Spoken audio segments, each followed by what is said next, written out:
It was supposed to be a routine departure, but at the bustling Los Angeles Union Station, panic was about to erupt in a way no one saw coming. An 82-year-old man, trembling and clutching a worn leather briefcase, tried to step onto a bus that would take him far away from his life. He never made it up the stairs, because a police dog named Ranger decided to stop him. The German Shepherd blocked his path, barking furiously, refusing to let the old man leave. Passengers screamed. "He's got a bomb!" someone shouted. "Get him away from the bus!" Police officers rushed in, weapons drawn, convinced they had just caught a terrorist. But they were wrong, dead wrong. Ranger wasn't attacking a criminal. He was trying to save a soul. And what the dog sensed on that man's coat would soon lead the police to a discovery so heartbreaking, it would leave the toughest officers in tears. The afternoon sun beat down relentlessly on the asphalt of Union Station, baking the city in a suffocating heat wave. The air smelled of diesel fumes, hot rubber, and the sweat of 1,000 travelers rushing to get home for the holidays. Amidst the chaos of rolling suitcases and shouting dispatchers, Arthur Harvey stood alone in line for the 3:00 p.m. bus to Ohio. At 82, Arthur looked like a man worn down by time. His gray suit was frayed at the cuffs, his shoulders slumped, and his hands shook uncontrollably. He clutched an old, cracked leather briefcase to his chest with a desperation that made people nearby uncomfortable. He didn't look at anyone.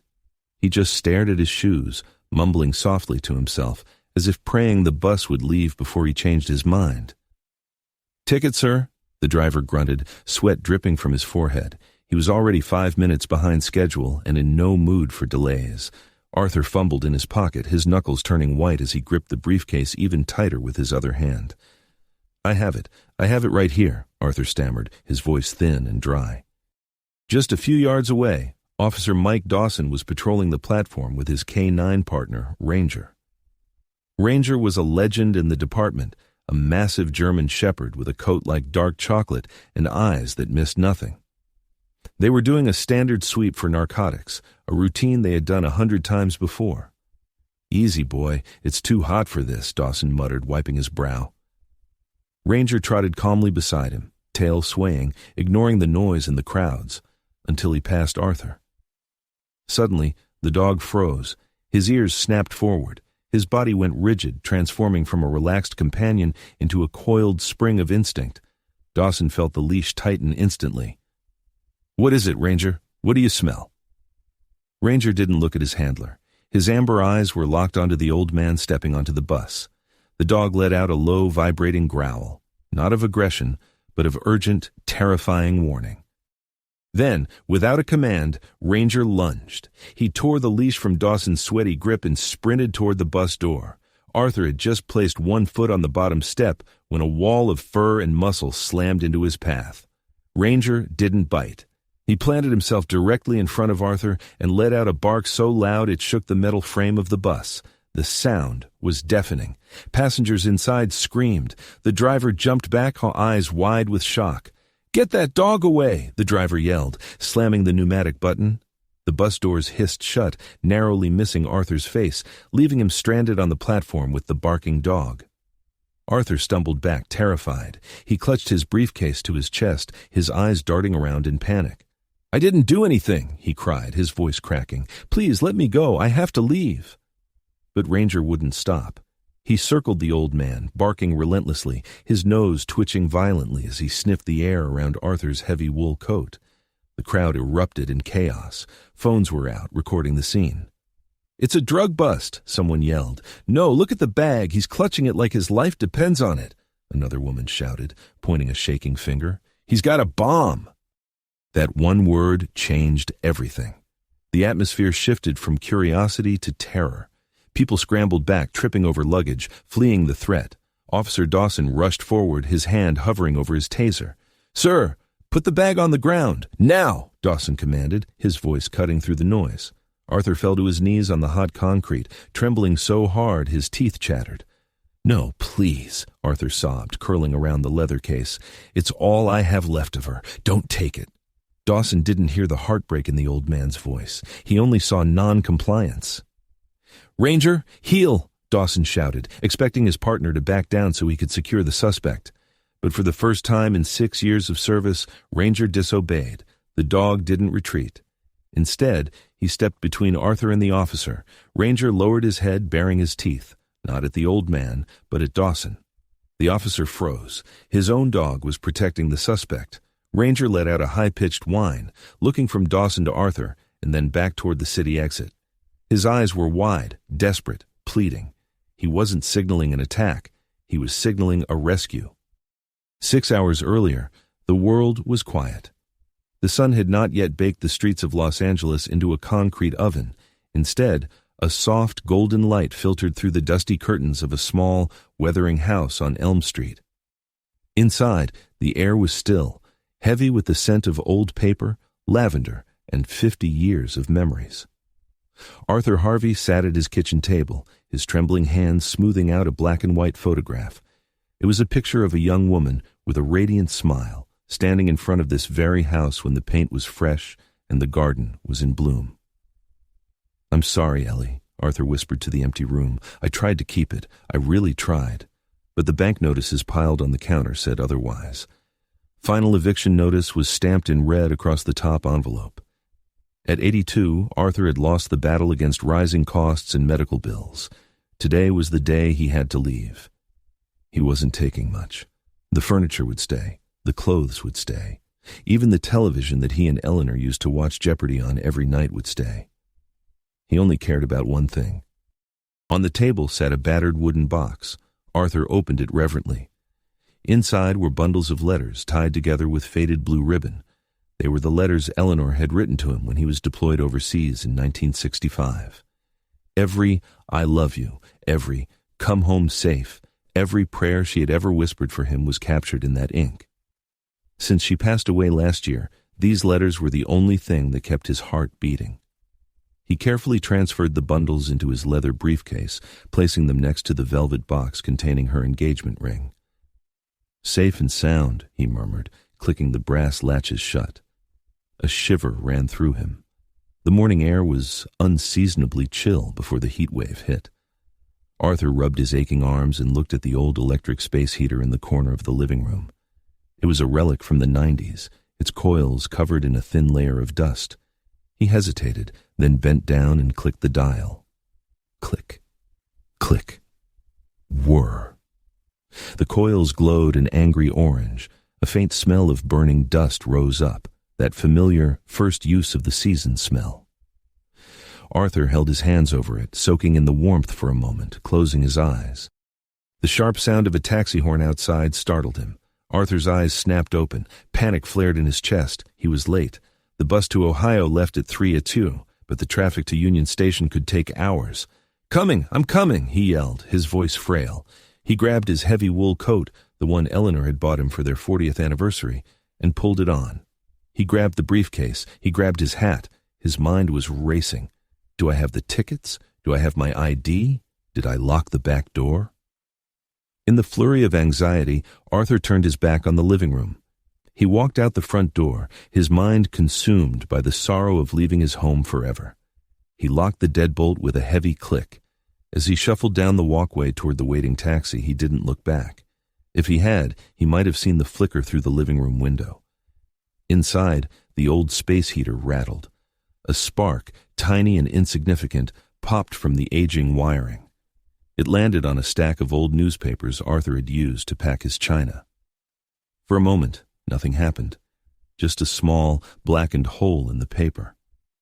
Then, a thin wisp of gray smoke curled into the air.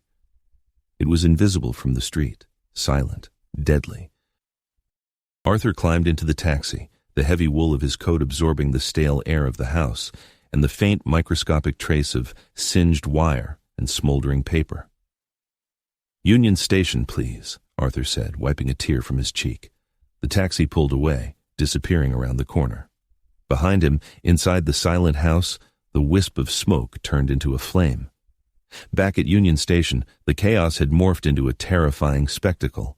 A perimeter had been established. Yellow police tape fluttered in the hot wind, holding back a wall of curious, frightened onlookers. In the center of the kill zone, Arthur Harvey knelt on the blistering asphalt, his hands raised, his body shaking like a leaf in a storm. Ranger stood over him, not as a captor, but as a barrier. The massive dog's hackles were raised, his teeth bared at anyone who dared to step closer, including his own handler. Officer Mike Dawson stood 10 feet away, sweat stinging his eyes. His taser was still drawn, the red laser dot dancing on Arthur's chest. "Ranger, down! Stand down!" Dawson bellowed, his voice cracking with frustration. But the dog ignored him. Ranger let out a sharp, frustration-filled bark, stomping his front paws against the ground. It wasn't the deep, guttural roar of aggression. It was high-pitched, frantic, the sound a dog makes when they're trying to tell you something you are too stupid to understand. "He's not listening," a rookie officer whispered, gripping his baton. "Do we need to tranquilize him?"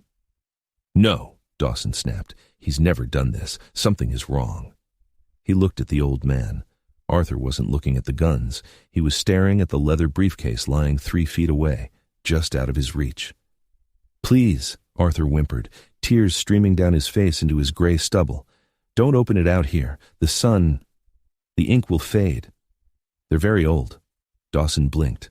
"The ink?" "Sir, are there explosives in that bag?" Dawson asked, stepping closer, testing Ranger's reaction. Ranger didn't lunge. He just watched Dawson with intense, burning amber eyes, his tail tucked low. "Explosives? No," Arthur cried. "It's Eleanor. It's just Eleanor." Dawson signaled the bomb squad technician who had just arrived, looking like an astronaut in his heavy protective suit. The crowd held its breath. A mother covered her child's eyes. The technician approached the briefcase with agonizing slowness. He clamped a portable scanner onto the side. Seconds ticked by. The scanner beeped. "Negative on organic nitrates. Negative on C4. The tech's voice crackled over the radio. "I'm opening it." Arthur let out a sob, burying his face in his hands.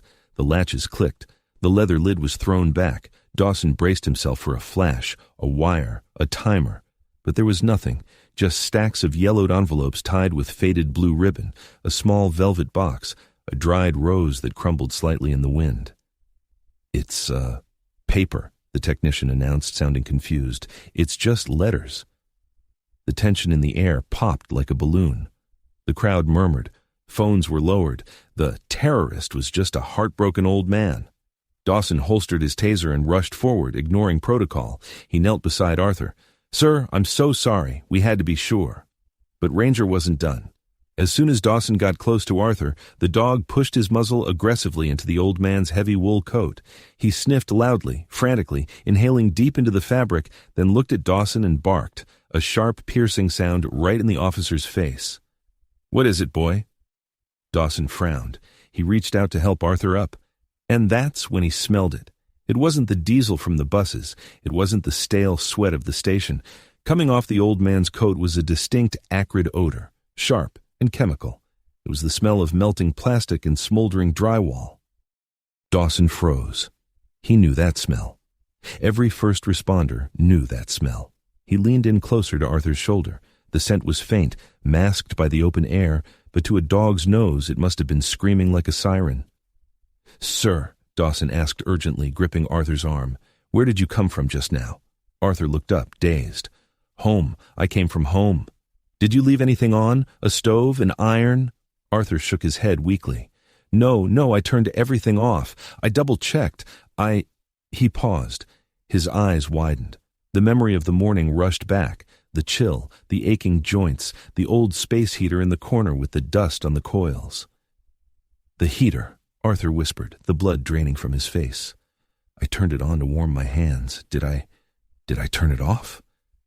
Ranger barked again, nudging Dawson's leg, then pulling at his uniform, trying to drag him toward the patrol car. The dog knew.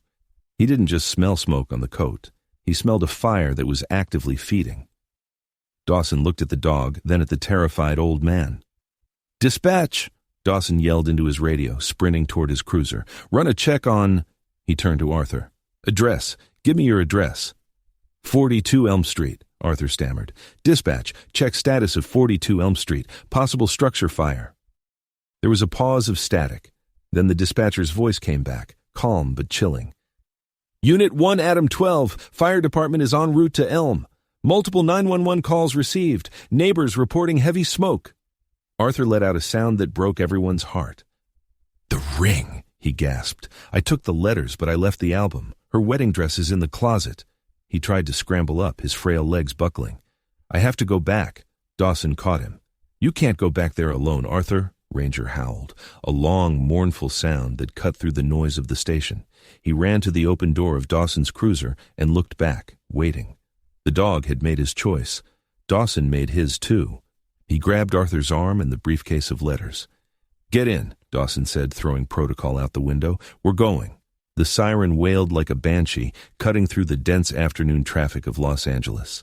Officer Dawson gripped the steering wheel with white knuckles, weaving the patrol cruiser between startled sedans and delivery trucks. In the back seat, Arthur Harvey sat frozen, his eyes wide and unblinking, fixed on the blur of the city rushing past the window. He wasn't seeing the palm trees or the skyscrapers. He was seeing his kitchen, the old wallpaper with the lemon pattern Eleanor had picked out 30 years ago, the hallway where they had danced on their 50th anniversary. "I'm sorry," Arthur whispered, his voice barely audible over the roar of the engine. "I'm so sorry, Ellie." Ranger, who was sitting beside him on the reinforced back seat, shifted his weight. The massive German shepherd didn't pace or bark. He seemed to understand the gravity of the moment. Slowly, gently, Ranger laid his heavy head on Arthur's trembling knee. The old man flinched, looking down. He saw the dog's deep amber eyes looking up at him, not with judgment, but with a profound, silent empathy. Ranger let out a soft, vibrating sigh, pressing closer, anchoring Arthur to the present. "He knows," Arthur murmured, his hand instinctively burying itself in the thick fur behind Ranger's ears. "He knows I messed up." "He knows you're hurting, Arthur," Dawson called back from the front seat, swerving around a stopped bus. "Hang on, we're 5 minutes out." The police radio crackled to life. "Dispatch to Unit 1 Adam 12. Update on Elm Street structure fire." Dawson's hand tightened on the radio mic. "Go ahead, dispatch." "First responders on scene report heavy fire in the rear of the property. Roof is compromised. They are moving to defensive operations. No entry." The words hit the car like a physical blow. No entry. That meant the fire was too dangerous for even the firefighters to go inside. Arthur let out a strangled cry. "The closet! The bedroom closet!" Dawson glanced in the rearview mirror. "Arthur, listen to me. We just need to make sure you are safe. Material things, they can be replaced." "No!" Arthur shouted, a sudden burst of energy seizing his frail body. "You don't understand. It's not just things." He leaned forward, gripping the cage partition. "Her wedding dress is in there, but that's not it. The album, the photo album from 1968. Tears streamed down his face. "We lost everything in the flood of 94. Those photos, they are the only proof that we were young, that we were happy. If they burn, she disappears." Ranger whined, sensing the spike in Arthur's cortisol levels.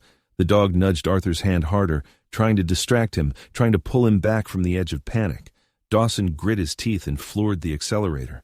The V8 engine roared. He knew he shouldn't care this much about an old photo album. He was a cop. His job was to protect lives, not memories.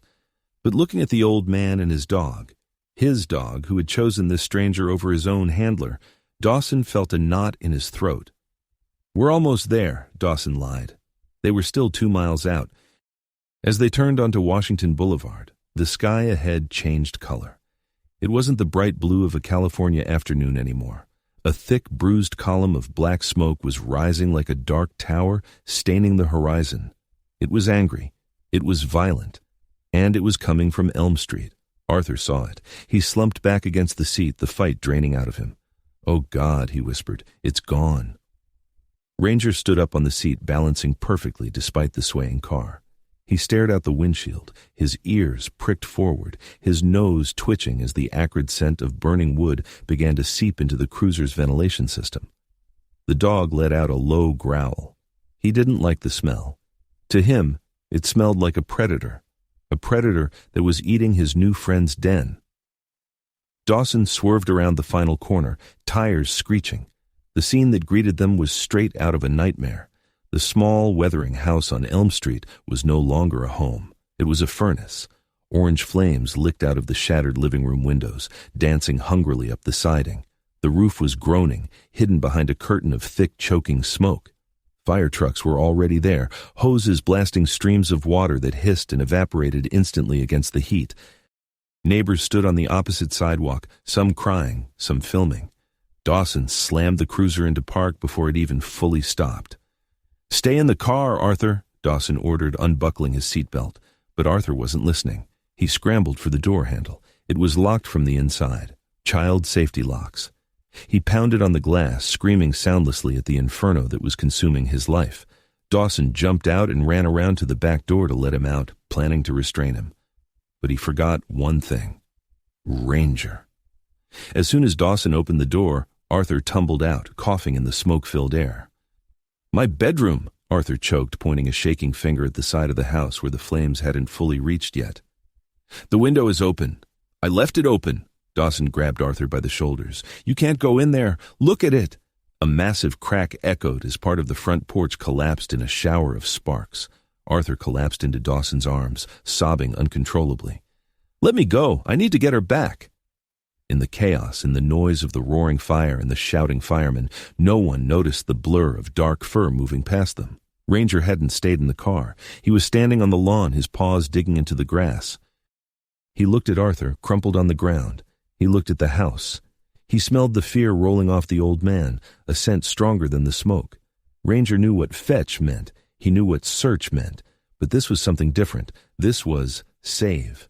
The dog looked toward the side of the house where Arthur had pointed, the bedroom window. It was low, it was open, and the fire hadn't reached it yet. Ranger looked back at Dawson one last time. "Ranger, no!" Dawson screamed, seeing the dog's muscles coil. But it was too late. With a burst of speed that defied his age, Ranger bolted across the lawn, a dark missile aimed straight at the heart of the fire. He leaped, and then he disappeared into the smoke. The world inside the window was not a home. It was the belly of a beast. Ranger hit the bedroom floor with a heavy thud, his paws skidding on the hardwood. Immediately, the heat slammed into him. It wasn't just hot. It was a physical weight, pressing down on his fur, drying out his nose, stinging his eyes. The air tasted like poison, acrid, bitter, choking. Ranger shook his head violently, trying to clear his snout. His instincts, thousands of years of wolf ancestry, screamed one command: run. Run to the cool air, run away from the red growling monster eating the walls. But Ranger didn't run. He had a mission. He remembered the sound the old man made, that broken, high-pitched whimper. It was the sound of a pack member in pain. Ranger knew he couldn't fix the fire. He couldn't bite the flames, but he could find the thing the old man wanted. He lowered his body to the floor, belly crawling like he had been trained to do in the academy obstacle courses. The air was clearer down here, but only slightly. Sniff. Sniff. It was hard. The smell of burning wood and melting plastic was deafening to his nose, like 1,000 stereos blasting at once. He needed to find the scent of the old man, and the scent of the other, the faint lavender and dust smell that clung to the old man's coat. The bedroom door was open. Beyond it, in the hallway, the fire roared like a freight train. Orange tongues licked at the doorframe, curling inward. The paint blistered and popped with sharp cracks that sounded like gunshots. Ranger flinched as a piece of burning ceiling tile fell inches from his nose. He sneezed, shaking off the sparks. "Focus." He turned his head. The closet. The old man had pointed to the closet. Ranger crawled toward the white bifold doors. They were shut. He stood up, ignoring the searing heat that brushed against his ears, and pawed at the handle. It didn't budge. He barked, a rough, smoke-filled hack, and threw his weight against the wood. Crash! The flimsy doors splintered inward, and there it was. Amidst the hanging clothes that smelled of mothballs sat a shelf, and on that shelf was a thick, heavy block. It smelled of old paper. It smelled of the old man's tears. Ranger didn't hesitate. He reached up, his jaws clamping down on the leather spine of the photo album. It was heavy, much heavier than a training dummy. He yanked it down. It hit the floor with a heavy slap. Something small and velvet was attached to it by a string, a little bag. It clinked against the floor. Got it. Ranger gripped the album tighter, the taste of old leather filling his mouth. He turned to leave. Groan. The sound came from above. a deep structural moan that vibrated through Ranger's pause. He looked up just as the bedroom ceiling gave way. A massive wooden beam, wreathed in flame, crashed down between him and the window. Boom! Debris exploded outward. Dust and ash filled the room, turning the gray air into total blackness. Ranger yelped as a burning splinter sliced across his shoulder. He scrambled back, dropping the album for a split second to cough. The way out was blocked. The beam lay across the floor, a wall of fire separating him from the cool air of the yard. Panic began to rise in his chest. The heat was becoming unbearable. His paws felt like they were standing on a grill.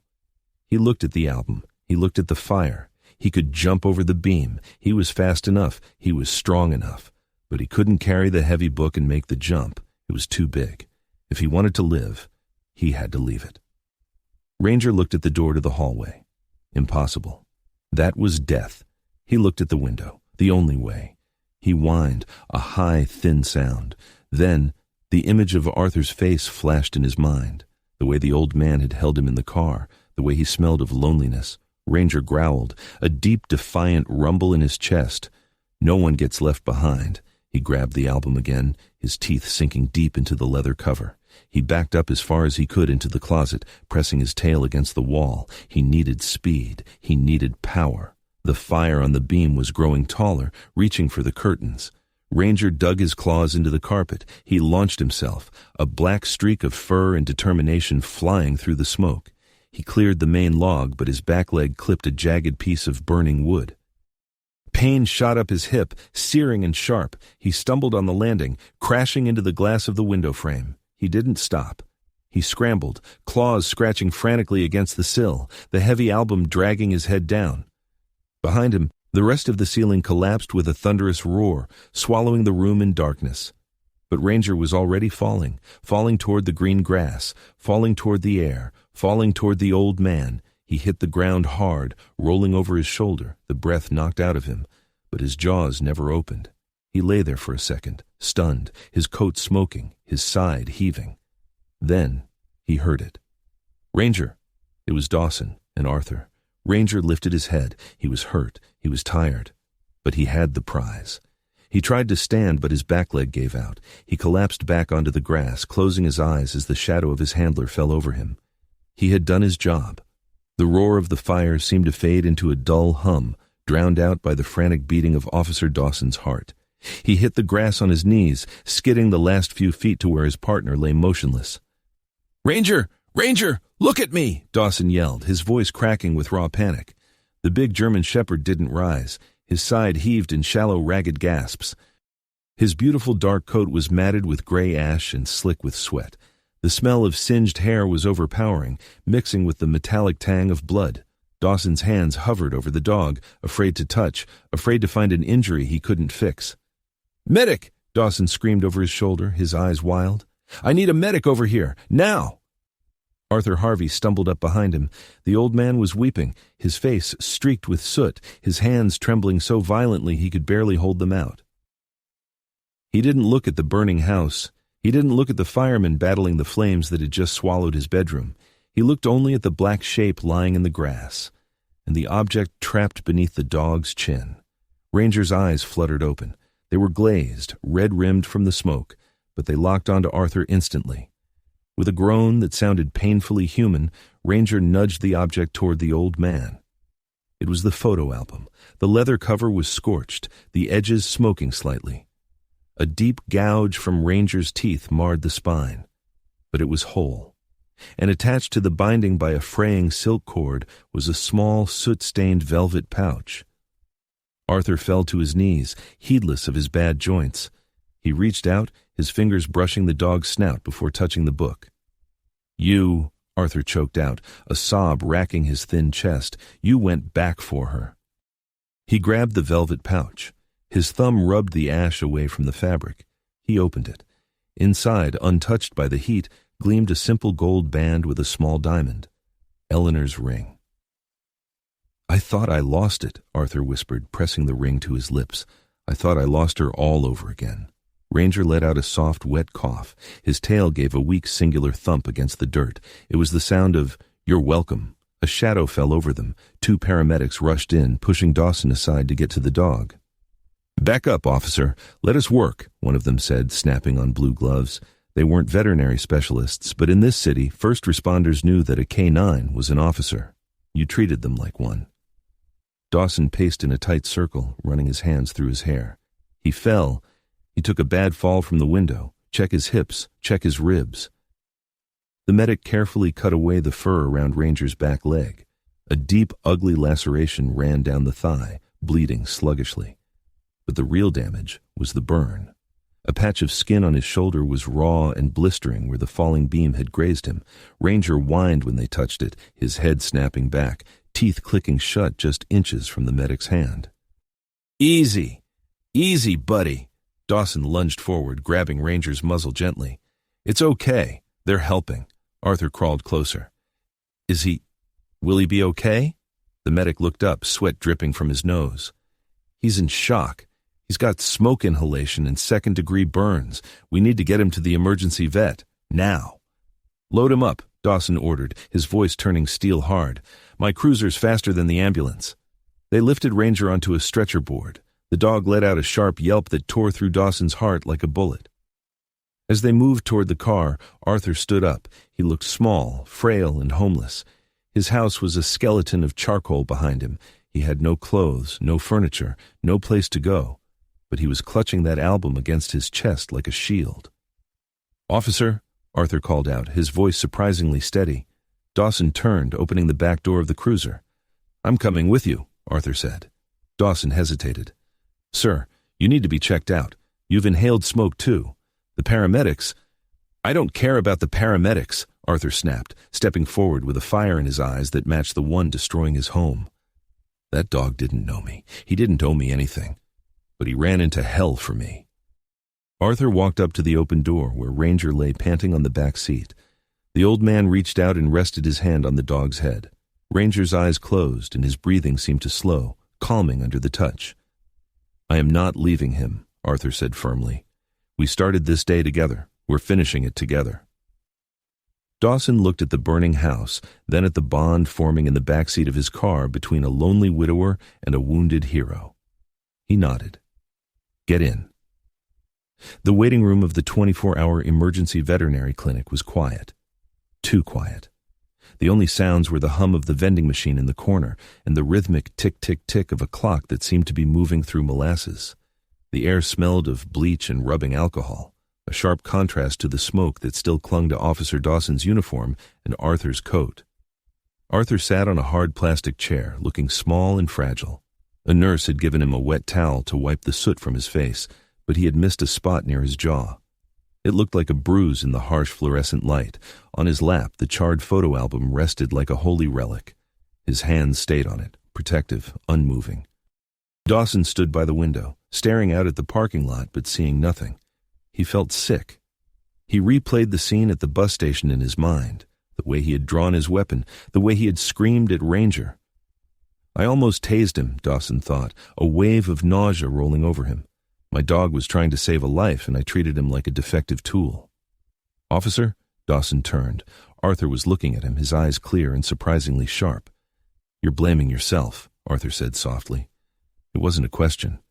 Dawson let out a rough sigh, rubbing the back of his neck. He disobeyed a direct order.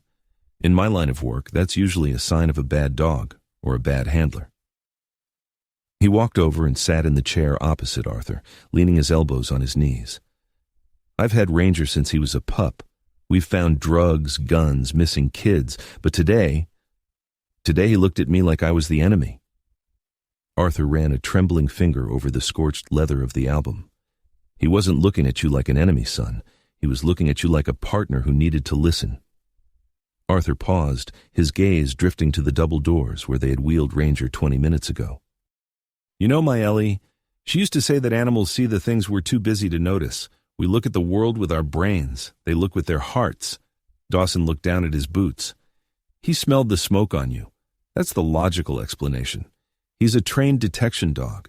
Smoke means danger." "Maybe," Arthur said. A faint, sad smile touched his lips. "But he didn't just alert, did he? He stopped me from getting on that bus, and when the fire was eating my house, he didn't run away. He ran in. Arthur leaned forward, his voice dropping to a whisper. That wasn't training, officer. That was a choice. Dawson swallowed the lump in his throat. He knew the old man was right. K-9s are trained to protect their handlers first. Self-preservation is second. Protecting a stranger's property inside a burning building? That wasn't in the manual. Ranger had done something extraordinary. He had decided that Arthur's pain was worth risking his own life to fix. The double doors swung open. Dawson shot to his feet. Arthur gripped the arms of his chair, his knuckles turning white. A veterinarian in blue scrubs stepped out. She looked tired, pulling a surgical mask down around her neck. She held a clipboard, her expression unreadable. Officer Dawson? Is he? Dawson couldn't finish the sentence. The vet exhaled a long breath, and then she smiled. A small, tired, wonderful smile. He's a tank, she said. The air rushed back into the room. Dawson slumped against the wall, covering his face with his hands. Arthur let out a sob of relief. The burns on his shoulder are second degree, but we've cleaned and dressed them, the vet explained, flipping a page on her clipboard. He needed 6 stitches in his hip from the glass cut, and his lungs, well, he inhaled a lot of smoke. We have him on oxygen. She looked at Dawson seriously. He's going to need rest, a lot of it. No duty for at least 6 weeks, but he's going to make a full recovery. Can we see him? Arthur asked, his voice cracking. The vet hesitated, looking at the old man's soot-stained clothes. Normally it's family only, handlers only. She looked at Dawson. Dawson straightened up. He walked over to Arthur and put a hand on the old man's shoulder. He is family, Dawson said firmly. He's the reason Ranger is in there. The vet nodded slowly. Okay, follow me, but keep it quiet. He's waking up. They walked down the sterile hallway, the sound of their footsteps echoing on the tile. They turned into a recovery room. In a large, low kennel lined with soft blankets lay Ranger. He looked smaller without his tactical vest. A white bandage was wrapped around his front shoulder, standing out starkly against his dark fur. An oxygen mask was clipped near his nose, but as soon as they walked in, his tail gave a tiny, rhythmic thump-thump against the bedding. Dawson knelt by the cage door, opening it. He didn't care about the sterile environment. He buried his face in the dog's neck, whispering apologies. But Ranger pulled away gently. He stretched his neck out, looking past Dawson, looking at Arthur. Arthur approached slowly, leaning on the doorframe for support. Hey, buddy, Arthur whispered. Ranger let out a soft whine and licked the air. Arthur knelt down, groaning as his knees hit the floor, and held up the photo album. I still have it, Arthur said, tears dripping onto the bandage. Because of you, I still have her. Ranger rested his chin on Arthur's knee and closed his eyes, finally allowing himself to sleep. Dawson watched them, realizing that the file he would have to write later, the incident report, the explanations to his sergeant, didn't matter. The only thing that mattered was right here. A bridge built between 2 strangers by a dog who refused to let a man walk away from his life. 3 weeks later, the California sun was shining again, but this time, it didn't feel oppressive. It felt like a fresh start. The front lawn of the 77th Precinct was crowded.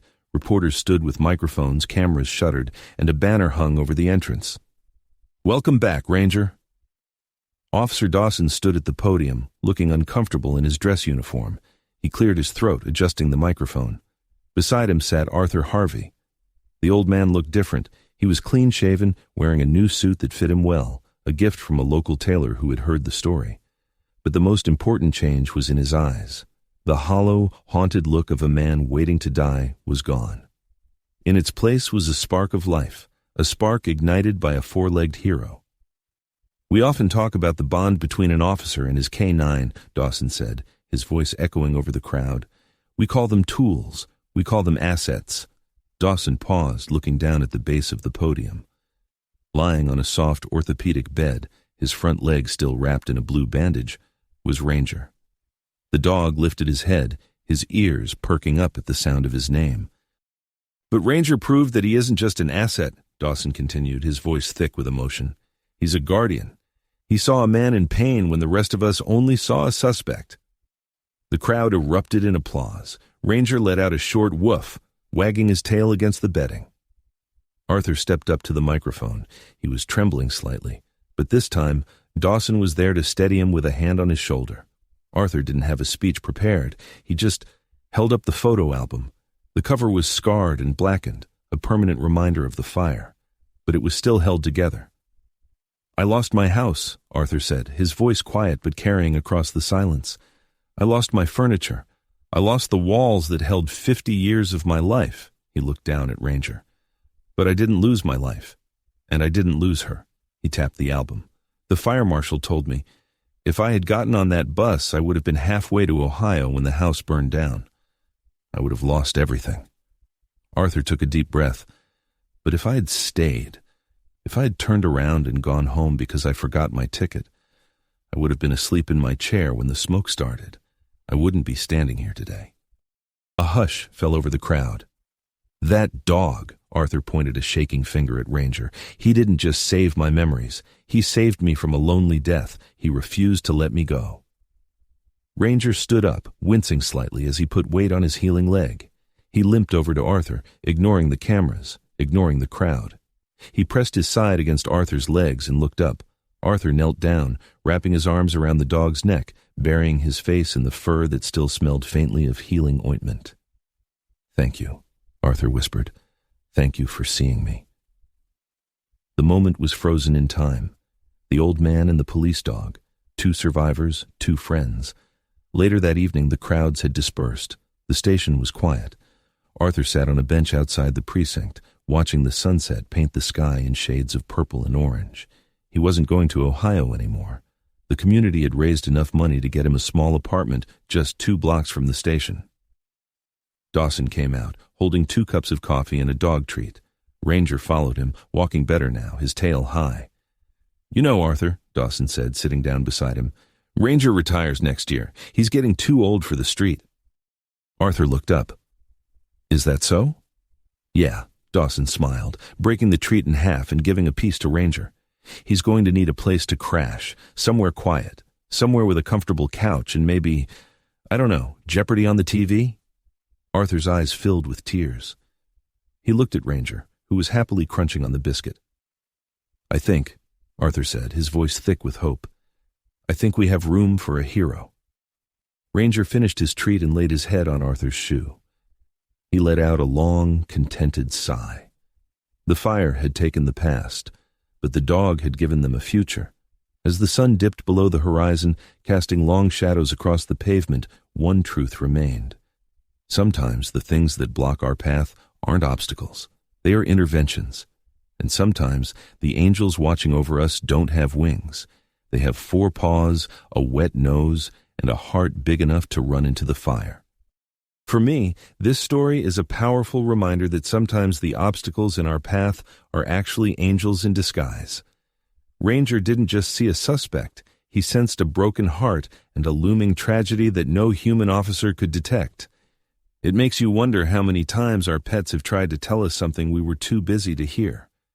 If this dog's loyalty touched your heart, please hit the like button and share this with a friend who loves animals. What would you do if a stranger's dog tried to stop you from leaving? Let me know in the comments.